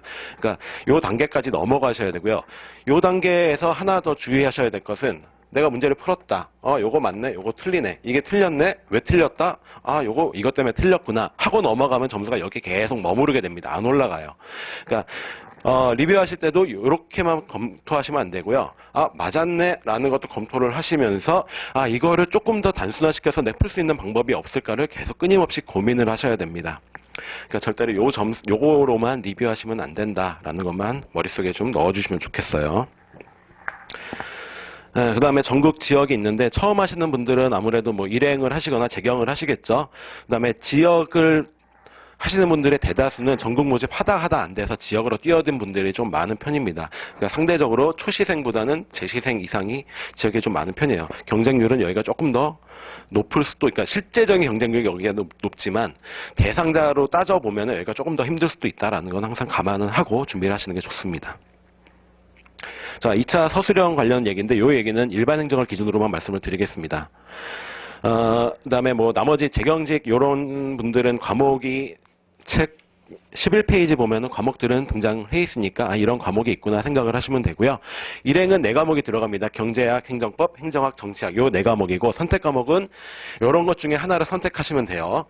만점은 100점 만점입니다. 시험지 2차 시험장 가시면 여러분한테 10페이지짜리 시험지를 드릴 거예요. 시험 문제를 받으면 3문제 혹은 4문제가 출제가 될 겁니다. 각 문제별로 예를 들어 30점짜리 문제다. 그러면 시험지 한 3장 정도 채워야 되는 문제다라고 생각을 하시면 되고요. 네 과목인 경우에도 뭐 마찬가지 얘기입니다. 그리고 선택 과목은 50점 만점이다. 그렇다고 시험지 5장 채우는 게 아니고 얘도 마찬가지로 10장 채우는 문제입니다. 그 대신에 점수가 50점일 뿐이고. 자, 시험 시간은 2시간입니다. 2시간인데 2시간 안에 10장 채우는 거 상당히 어렵습니다. 체력적으로도 많은 체력을 요하고요. 여러분이 답안 작성을 하실 때 미리 개요가 머릿속에 작성이 되어 있어야 끊임없이 글을 쓰면서 작성을 하게 될 겁니다. 그렇게 해서 시험은 보통 6월에서 7월. 자, 올해 시험 1차 언제 보나요? 3월 5일 날 봅니다. 그리고 보통 6월에서 7월이면은 석 달 정도에서 넉 달 정도 시간이 돼요. 자, 그 얘기 뭐냐면 1차 시험 끝나고 이 4과목, 총 5과목을 석 달, 넉 달 안에 최종적으로 여러분이 마무리할 시간이 그 시간밖에 없다는 얘기인데, 자, 생각을 한번 해보죠. 내가 한 달 동안에 경제학, 예를 들어 미시, 거시 책 2권인데 2권을 한 달 동안에 다 독파를 할 수 있을까? 상당히 어렵습니다. 책 너무 두껍거든요. 자, 그렇다면 여러분이 아까 윤지현 선생님이 설명을 하실 때 기본적으로 1순환까지는 어느 정도 기본에 따라서 흘러간다고 말씀을 드렸어요. 근데 그 과정에서 여러분이 뭘 하셔야 되냐면 2순환, 3순환 넘어가면서 내가 알고 있는 내용, 더 이상 안 봐도 언제라도 난 알 수 있는 내용이 있을 거고, 요거는 내가 공부를 했어도 조금 힘들었던 부분이 있다. 그 다음에 중요도가 높은 부분이 있다. 이런 부분이 있을 거예요. 이런 부분만 따로 정리를 해 놓으셔갖고 그거만 가지고 이제 나머지 6월에서 7월 되기까지 준비를 하셔야 되는 겁니다. 그게 일반적으로 얘기하는 단권화 작업이라고 하는데, 단권화 작업이 그래서 1순환까지 배운 걸 토대로 여러분이 2순환 넘어가기 전에 단권화 작업을 좀 해두셔야 돼요. 이 기간에 읽기 위한 단권화입니다. 그렇게 해서 일단 뭐 화요일, 토요일까지 한 과목씩 시험이 진행이 됩니다. 뭐 세부적으로 요거는 설명을 안 드릴게요. 경제학, 뭐 행정법, 행정학. 일단 행정학하고 정치학 요 2과목은 기본서가 따로 없고요. 여러분이 답안에 쓰실 내용은 어느 학자들의 이론이나 논문적인 얘기들입니다. 그래서 강사분들이 여러분한테 최신 논문이나 중요도가 높은 논문들을 제공을 해드릴 거예요. 그러면 그 부분들을 그냥 이런 논문이 있구나 이게 아니라 이런 논문은 내가 어떠한 문제가 나왔을 때 요 논문의 내용을 갖다가 써야지 라고 항상 준비를 하셔야 됩니다. 그래서 책 기본서 옆에다가 누구의 논문 2015년자 논문의 제목, 그 다음에 예를 들어 페이지 수 정도까지는 여러분이 암기를 해두셔야 돼요. 그러니까 이 암기는 언제 할 수 있냐면은 꼭 달달 외우라는 게 아니라 GS 2순환하고 3순환 가면은 아까 말씀드렸듯이 매일 모의고사를 볼 거고 여러분이 답안 작성 연습을 하시게 될 겁니다. 그러면 연습하시는 와중에 요거는 알아서 이제 정리가 여러분한테 될 거거든요. 그 대신에 요거를 1순환 때까지 요거를 정리를 안 해두시면은 여러분이 어떠한 문제가 나왔을 때 요거를 쓸 수가 없어요. 그러니까 정치학, 행정학은 특히나 요 논문 부분이 중요하기 때문에 논문 부분에 대해서 이 부분은 기본서 옆에다 포스트잇이 됐든 그 내용을 정리해서 넣어두셔야 됩니다. 그리고 이 행정법 같은 경우에는 그 기본서 자체에 있는 내용, 어떠한 이론 명칭이 어떠한 뜻을 갖고 있다. 요것도 중요하지만 여기에 반드시 들어가야 될 것은 판례 부분이 들어가야 됩니다.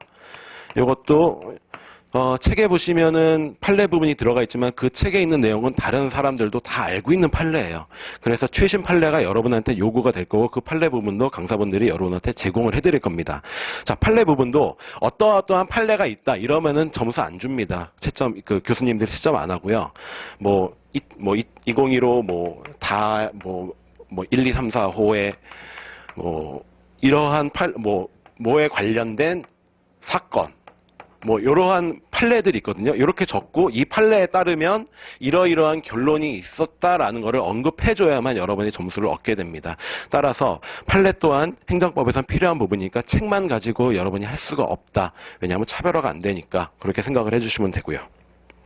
이렇게 4과목이 기본적으로 진행이 되고 그 다음에 선택 과목은 정보체계론, 정책학, 조사방법론 이름만 들어서는 뭔지 모르는데요. 정보체계론은 일단 여러분이 지금 4과목 했던 거랑 조금 다르기는 해요. 어떠한 효율적인 측면으로 접근을 하는 과목이기 때문에 요거는 기본서 자체가 상당히 좀 양이 적은 편입니다. 그리고 정책학 같은 경우에는 내가 행정학과다 아니면 정치학과다 하는 분들은 조금 더 수월하게 공부를 할 수 있어요. 특히나 정치학을 좀 잘하시는 분들은 특별히 더 이상 공부를 안 해도 정책학은 기본적으로 알고 있는 과목이기 때문에 그런 사람들은 정책학 하시는 분들이 좀 많고요. 그 다음에 조사방법론은 약간 통계학적인 얘기입니다. 그러니까 통계 조사할 때 어떤 면들을 좀 조심해서 조사를 해야 된다. 뭐 이런 얘기할 때 하는 방법이니까 요거는 나중에 내가 뭐를 할지 고민될 때 그때 이제 각 강사분들하고 한번 말씀을 해보시는 게 좋을 것 같아요. 자, 이렇게 2차 과목을 보고 나시면 이제 면접을 뛰어들게 됩니다. 면접은 14년도까지 하루에 진행이 됐지만 올해부터는 이틀에 나뉘어서 진행이 됩니다. 그리고 이게 좀 강화가 됐어요. 1단계에서는 90분 동안 이제 개인 발표하고 뭐 직무 역량 개별 면접으로 하루치가 진행이 되고요. 그 다음 날에는 이제 집단으로 이제 토론하고 뭐 이런 방법으로 운영이 됩니다. 그래서 뭐 이때까지 가기만 한다면야 뭐 다 좋죠. 왜냐하면 면접에서 합격하면은 임용이고 면접에서 떨어지면은 그 다음 연도 1차 시험이 면제가 됩니다. 이제 올해, 그러니까 작년부터 면제가 되니까 그때 떨어졌다 그래서 실망할 게 아니라 나는 2차 점수만 조금 더 공부해서 더 좋은 점수 얻으면 되겠지라고 생각을 하시면 될 거예요. 자, 그리고 제가 아까 말씀드렸다가 말한 게 자만하거나 만족하지 말라고 말씀을 드렸어요. 이게 왜 언제 통용이 되냐면 1차 점수에서 내가 점수를 받아봤더니 평균 한 75점이 나왔어요. 아, 그날 그해 합격 커트라인이 77점이었어. 아, 나 2점만 올리면 돼. 그럼 각 영역별로 한 점씩 하나만 더 맞으면 되니까 라고 만족하는 순간 이 다음 연도 이분 보면은 점수가 여기에서 더 거의 높아지지 않습니다. 그러니까 여러분이 공부하실 때는 아, 내가 1점만 높이면 내가 아니라 아, 내가 한 10점 정도 높이면 여유 있게 합격할 수 있겠나라는 생각으로 준비를 하셔야 되고요. 2차 역시도 마찬가지입니다. 그러니까 제가 이제 데리고 있는 학생의 얘기지만 재작년에 2차 시험 봤는데 한 1점 몇 점 차이로 떨어졌거든요. 그래갖고 아, 올해 2차 이제 준비해서 시험을 다시 봤어요. 재경직 학생인데 올해 시험 봐갖고 또 떨어졌습니다. 몇 점 차이 났냐면 커트라인에서 0.63점 차이가 났어요. 그러니까 얘는 조금만 더 하면 돼 하다가 조금만 더 올린 거예요. 그러니까 실제적으로 여러분이 마음에 담아두셔야 할 생각은 조금만 더가 아니라 정말 여유 있게 많이라고 생각을 하시면 좋겠습니다. 이렇게 해서 면접까지 진행이 되면 여러분은 이제 여행 가거나 학교 복학하거나 운동하거나 마음대로 하시면 돼요. 자, 통계입니다. 통계는 제가 따로 정리를 했는데 이제 올해 얘기는 아닙니다. 이제 올해는 이제 발표가 났는데 올해 경쟁률은 44.4대 1. 작년보다 일단 좀 올라갔습니다. 근데 작년까지는 이랬습니다. 그러니까 보통 그러니까 지원자 요수는 최종 합격자의 10배수 정도, 최종 한 264명이면은 10배수면 2640명 정도로 뽑는데, 올해는 요게 조금 내려갑니다. 왜 내려가냐? 이제 면접에서 탈락한 사람들이 1차 면제라 그랬잖아요. 그 사람들은 합격자 수에서 제외를 시키다 보니까 요거는 이제 7배수 정도로 낮아질 거라고 예상을 합니다. 그래갖고 아무튼 보통 한 7배수 정도, 최종 인원의 7배수 정도 합격한다 이렇게 보시면 되고, 1차에서 2차 합격하는 거 1.3배수, 한 30% 정도 더 붙여서 합격을 시킨다. 이렇게 생각을 하시면 될 것 같아요. 그리고 1차 합격 비율, 여성 얘기인데, 여성이 합격하는 비율이 조금 작년에 비해서 재작년에 비해서 작년에 조금 올라갔습니다. 인원수는 조금 낮아지긴 했지만. 2차 합격 비율, 여자 비중이 조금 더 높아진 추세에 있습니다. 그러니까 남성분들이 공부를 안 한다는 것보다는 여성분들이 조금 더 타이트하게 공부를 했다고 보는 게 맞는 것 같아요. 이렇게 운영이 될 거고요. 그래서 여러분이 공부를 하실 때 나는 타협을 하시면 안 된다라는 걸 항상 강조를 해드리고 싶어요. 자, 이렇게 해서 진행이 되는데 여러분이 가지고 계신 자료 중에서 요 약간 두꺼운 종이로 되어 있는 거 있거든요. 요거에 따른 설명 약간만 드리겠습니다. 자, 첫 페이지 이렇게 넘겨보시면 넓은 면 안쪽에 보시면 5급 공채 1, 2차 커리큘럼이 있는데, 자, 5월, 보통 이제 3월 지나고요. 5월 달부터 이제 기본 강의가 진행이 될 겁니다. 자, 이때 2차 논문 과목 보면은 3월부터 이제 예비 순환 과정이 진행이 되잖아요. 자, 겹칩니다. 5월부터는 1차와 2차 과정이 겹칠 거예요. 그렇다면, 나는 합격을 하기 위해서 도대체 공부 시간을 어느 정도 나는 쏟아 부어야 되는지가 여러분한테는 고민거리로 그때부터는 다가오게 될 겁니다. 자, 5월에서 6월. 즉 예비순환 2차가 진행될 때 1차 비중은 상대적으로 여러분은 크게 가져가지 않아도 좋습니다. 이때는 1차에 한 10% 정도 시간 투여하시고요. 2차에 한 90% 정도 투여하시면 돼요. 자, 이때는요.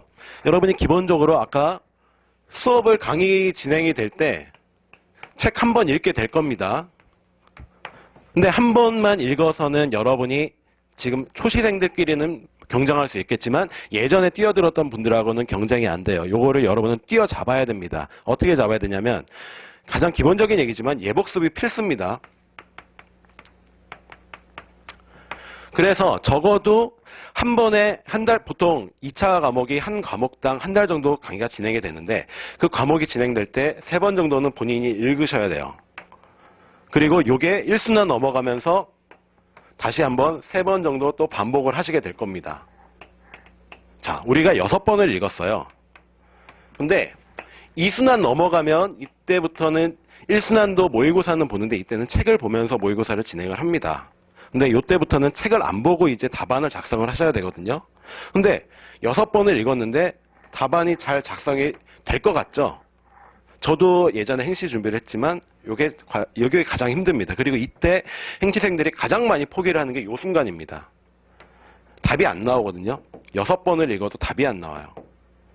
그래서 여러분이 과연 내가 1년 반, 2년을 준비한다 이렇게 가정을 하신다면 내가 이때 좀 괴롭습니다. 수업을 들어도 모르겠고요. 답안 작성도 힘듭니다. 하지만 여러분은 이 순환 따라가시는 게 좋아요. 왜 좋냐면요. 이래야만 내가 어떠한 부분이 조금 미흡하고 이 부분이 공부할 때 잘 이해가 안 간다라는 부분이 여러분 이제 골라질 거예요. 그 부분에 있어서 내가 만약에 1차 시험을 붙어서 시험장에 들어가면 좋지만 그렇지 못하고 내년도에 다시 한번 준비를 할 경우에도 이해 안 됐던 부분이 다시 예비순환 1순환 가면 아 그래 내가 이때 2순환 때 힘들었으니까 이 부분 좀 더 집중해서 듣고 이해 안 됐던 부분 좀 많이 좀 캐자라는 식으로 접근을 하셔야 돼요. 그래서 2순환 갈 때 아 힘들다 그래서 다시 예비순환 가시는 것보다는 2순환으로 계속 3순환 따라가시는 게 좋다라는 거를 저는 꼭 말씀드리고 싶고요. 그래서 6월까지는 그래서 예비순환 그 다음에 9월달 1순환 때까지 7월부터 9월까지는 약간 1차 비중을 조금씩 높이실 필요가 있습니다. 한 3대7 정도로 높이시는 게 좋아요. 이때도 마찬가지로 예복습 하시는 게 좋고요. 그 다음에 피셋 쭉 그냥 뭐 입문 강의랑 기본 강의랑 큰 난이도 차이는 없습니다. 둘 중에 하나만 따라가시면 괜찮을 것 같아요. 그 다음에 이제 10월 넘어가면서부터는 양상이 약간 달라집니다. 날이 약간 추워지면서 이제 접수하라는 기간이 어느 정도 이제 조금씩 이제 다가오기 시작하면은 긴장이 됩니다. 이때부터는 1차 비중을 조금 높이셔야 돼요. 마찬가지로 이때 2순환 진행이 되면서 심리적으로 아, 나 2순환 공부했는데 2차 과목 모르겠어 하는 순간과 1차 과목도 공부해야 다라는 그런 순간이 막 들면서 힘들 시기가 가장 이때가 힘들거든요.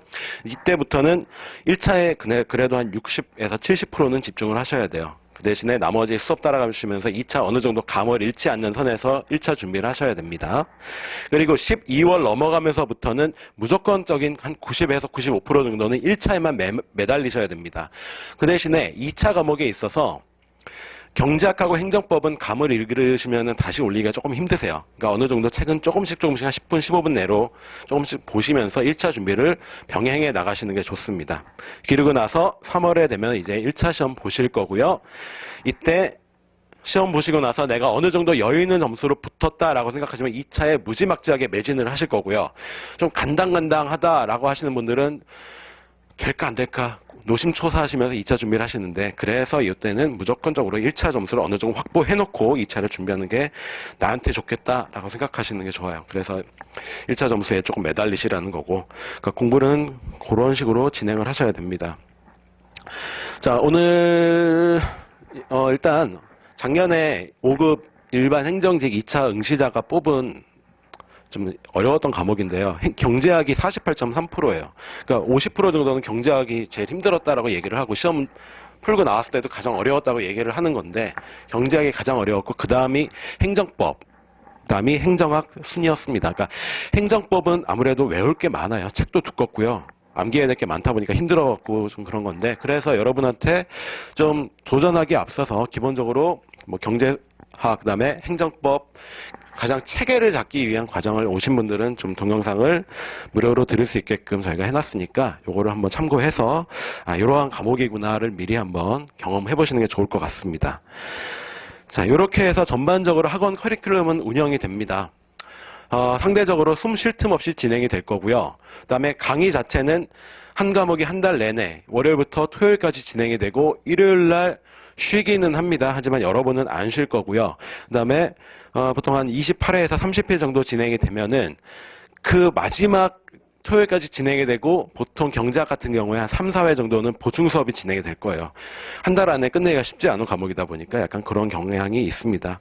그러니까 내가 실질적으로 쉴 수 있는 한 달의 기간은 하루 이틀이 될까 말까다라고 생각을 하시고 공부를 하시면 될 것 같아요. 자, 저는 여기까지만 일단 여러분한테 말씀을 드릴게요.